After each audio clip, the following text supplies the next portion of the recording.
Olá pessoal, tudo bem com vocês? Eu sou a professora Isabel de Língua Portuguesa e estamos aqui novamente para mais uma aula. E o assunto de hoje, né?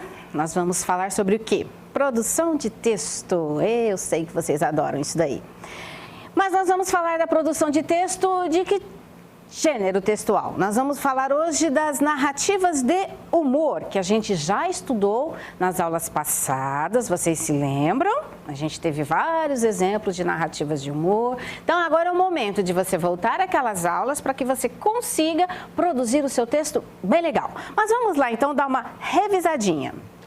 Então, quais são as principais características das narrativas de humor, né, do texto engraçado? Ele precisa ser cômico, a comicidade. O que quer dizer isso daí? Tem que ser um texto engraçado, que vai provocar o riso em quem lê ou em quem ouve.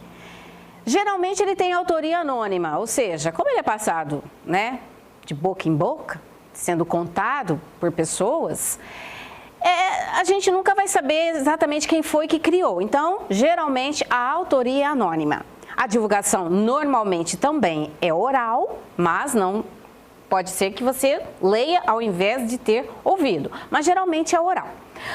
E o sucesso desse texto, para que ele tenha o humor desejado, é preciso que o contador e o ouvinte estejam aptos a ouvir e a contar. Então, o sucesso depende de quê? De quem conta, que tem que saber contar para causar humor, e de quem ouve no momento de entender aonde que está o humor nesse texto. E também tem uma linguagem simples, nada de complicado, fácil de entender. E os recursos que são usados nesses textos? A gente vai ter a expectativa, normalmente, a expectativa em textos mais longos, que a gente chama de anedota. Lembra que nós também comentamos a respeito da diferença entre a anedota e a piada? Que em alguns momentos são sinônimos, mas às vezes a gente tem que usar um ou outro. Então, a anedota normalmente cria maior expectativa. A surpresa já cabe mais para a piada, que é um texto mais curtinho. O exagero, né? Cria-se uma situação enorme para descrever algum fato. Então, o exagero. E o nonsense, né, que é o absurdo, o disparate, aquele texto que não tem coerência. O texto não é coerente com aquilo que se ouve, com o que se fala, né, com aquilo que a gente quer entender. Jogos de palavras, né, os trocadilhos, o famoso duplo sentido. Quando a gente usa uma palavra e essa palavra ela pode ter mais de uma interpretação. Nós também vimos exemplos disso tudo. Mas ficou faltando na outra aula o subentendido, que o tempo nosso é bem curtinho, não deu tempo da gente falar. E a gente vai falar agora. Então, nos textos de humor, nós também temos a questão, né, o recurso do subentendido. É aquilo que não está claro. Eu preciso compreender bem o texto para que eu entenda. Então, coisas que não são ditas claramente, mas que o ouvinte ou leitor deve entender com a ajuda do raciocínio, ou seja, eu preciso pensar um pouco. Se a pessoa não gosta de pensar, dificilmente ela vai conseguir rir numa piada em que haja o quê? Esses recursos aqui, um subentendido. Então vamos ver um exemplo. O irmão e a irmã entraram em casa machucados. A mãe ficou preocupada e quis saber o que tinha acontecido. A irmã então falou: "É que eu escorreguei uma casca de banana e caí, mamãe." A mãe então perguntou para o outro filho: "Mãe, e você, meu filho? Como foi que você se machucou?" Aí ele responde: "Eu ri do tombo dela." Perceberam, pessoal, que se eu não raciocinar, eu não vou entender aonde que está o humor nesse texto aqui? Então a gente tem que ter a perspicácia de, com as informações dos textos, a gente chegar a essa conclusão. Qual conclusão? Por que o menino estava machucado também? Ele não havia caído. Aí a mãe perguntou: bom, a filha machucou-se porque caiu escorregando numa casca de banana. Mas e o filho?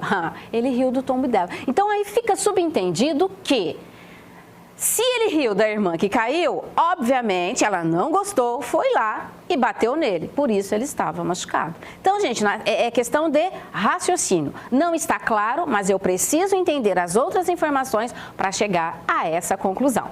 Ficou claro, então? Subentendido? Beleza? Então vamos continuar.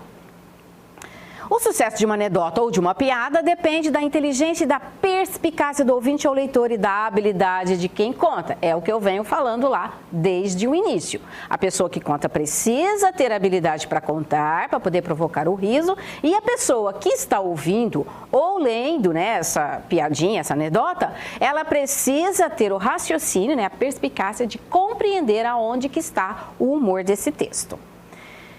Então vamos lá. Vamos ler aqui mais um texto. Esse texto aqui, gente, vai ajudar vocês na hora da produção do texto de vocês. Então, ele chama-se O Nome. Aqui a gente vai ter que acompanhar, porque é um texto mais longo, né? Um texto que ele precisa ser lido com atenção para que a gente entenda onde está o humor nele. Pois é, seu doutor, quero trocar meu nome. Trocar de nome? Mas para quê? Ora, se o senhor tivesse um nome igual ao meu, também trocaria. Por acaso o senhor gostaria de se chamar Fidelmegirdo Teobaldiano? O quê? É isso mesmo, doutor. Fidelmegirdo Teobaldiano. Sim, senhor. E quem foi que escolheu um nome desses para o senhor? Dizem que foi minha avó, em homenagem ao desgraçado do marido dela que tinha o mesmo nome. Olha só, hein? Olha, seu Fifi, como é que é mesmo?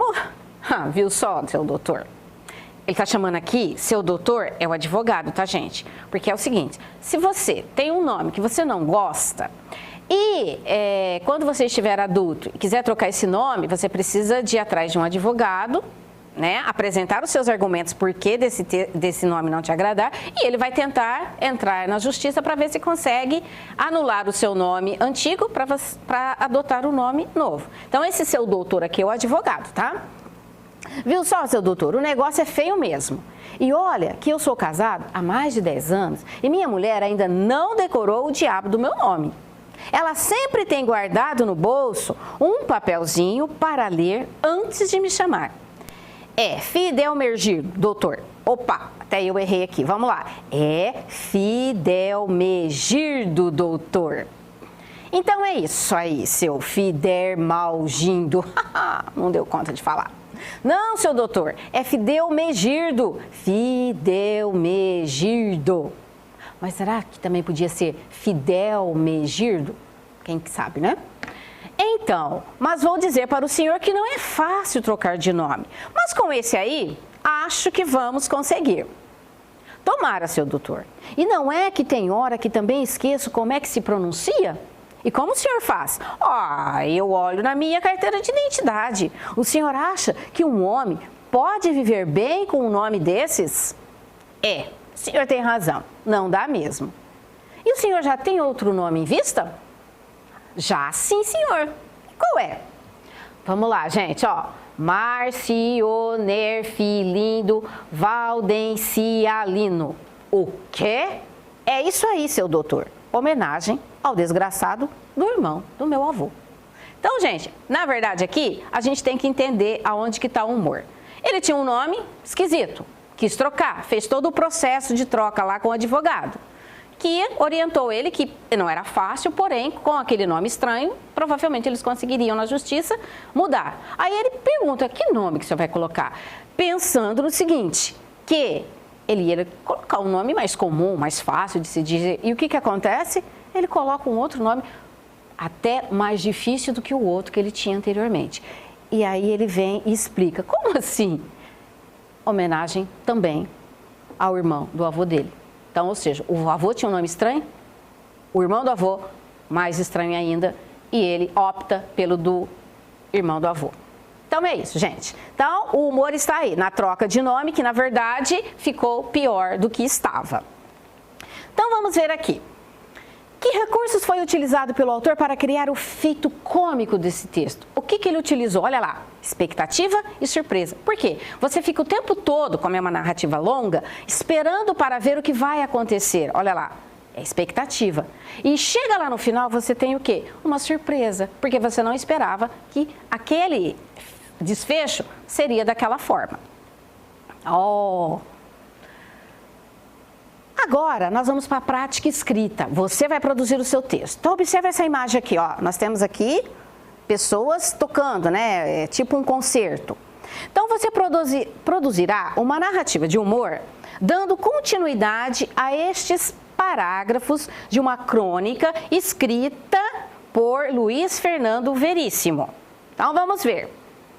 O quarteto, então aqui, gente, nós vamos dar o início do texto para vocês e vocês depois vão dar a sequência. Então, prestem atenção em como que vai ser, ó. O quarteto, então lá na imagem vocês viram, eram 4 pessoas. O quarteto entra no palco sob educados aplausos da seleta plateia. Seleta é um grupo, né, especial, selecionado. Não é qualquer tipo de pessoa, no caso, qualquer pessoa pode ir naquele espetáculo. Então, é uma plateia seleta, escolhida. São 3 homens e uma mulher. A mulher, que é jovem e bonita, toca viola.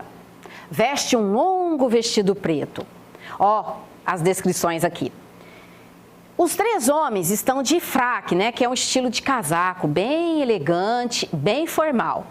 Tomam os seus lugares atrás das partituras, que é o local onde eles leem, né, as notas musicais para poder tocar as músicas. Da esquerda para a direita, um violino, outro violino, a viola e o violoncelo, que é um violino bem grandão, né? Parece um violino grandão. Os 4 afinam seus instrumentos. Depois, silêncio. Aquela expectativa nervosa que precede, né, que vem antes do início de qualquer concerto, que é o espetáculo que eles vão fazer lá, de tocar aqueles instrumentos musicais. As últimas tossidas da plateia. O primeiro violinista consulta seus pares com um olhar discreto. Os colegas dele, né? Então, estão todos prontos. O violinista coloca o instrumento sob o queixo, né? O violino, ele vai aqui, né? E se apoia no queixo. E posiciona seu arco, que é onde ele faz o movimento para tocar o instrumento. Vai começar o recital. Nisso, a gente não sabe o que vai acontecer e vocês vão criar, então, situações engraçadas que podem ter acontecido antes deles começarem a tocar. Então, aqui nós temos o quê? Um planejamento. Como é que nós vamos fazer esse texto? Ó, reflita e defina. O que poderia ocorrer com essas personagens nessa situação tão formal? Imagine algo ao mesmo tempo verossímil, né? Que é real, que é verdadeiro, e cômico, engraçado. Um rato atravessou o palco? Alguém da plateia ou um dos músicos teve um acesso de riso? O arco de um violino arrancou a peruca do violista? Né? São situações assim que causam humor. Ou o sisudo, né? Aquela pessoa de cara fechada, violoncelista, levantou-se e saiu da sala. Decida também como será o desfecho dessa história. Ao escrever, fique atento para não copie o início dado. Então, aquilo que já está lá, que a gente já leu, você não vai copiar. Você vai dar sequência a partir do final daquele trecho lá. Continue do ponto em que ele foi interrompido. Lembre-se de que o texto não precisa ser longo, pois revela um momento engraçado. Lembra que eu falei? Textos engraçados, eles são mais curtos. Mas precisa ser verossímil. A gente tem que ter o quê? Credibilidade. A pessoa que lê, ela tem que acreditar que aquilo realmente aconteceu.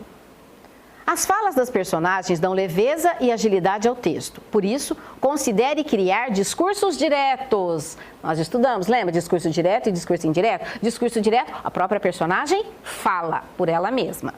Utilize recursos gráficos, tamanho e repetição de letras e de sinais de pontuação, que comuniquem claramente a situação narrada.